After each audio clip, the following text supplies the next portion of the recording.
Give me a moment.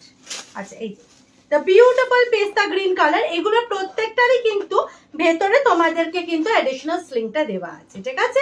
এই যাচ্ছে হচ্ছে দ্য বিউটিফুল, ভেতরটা পেস্তা গ্রিন কালারে যাচ্ছে, ঠিক আছে। আচ্ছা এরপরে থার্ড কালার যাচ্ছে অ্যাবসলিউটলি প্রিটি ব্লু কালারটা। যে যে কালারগুলো বেঁচে আছে আমি দেখিয়ে দিচ্ছি। এই যাচ্ছে হচ্ছে অ্যাবসলিউটলি প্রিটি ব্লু কালার, ঠিক আছে। এরপরে যাচ্ছে হচ্ছে একদম যে হোয়াইট কালারটা এসেছিল সেটা, দ্য বিউটিফুল হোয়াইট কালার, ভীষণ মিষ্টি দেখতে।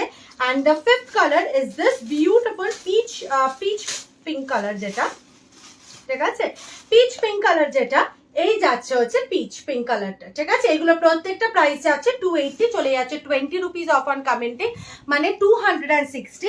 কালকের পর শুধু 1 2 3 4 5 কালার্স আর অনলি লেফট, বাকি সব কালার সোল্ড আউট। আচ্ছা তো এটা নিয়ে আজকের ভিডিও মোটামুটি আমরা শেষ করছি। আশা করছি আজকের ভিডিও স্টক দেখেও তোমাদের ইকুয়ালি ভালো লাগছে।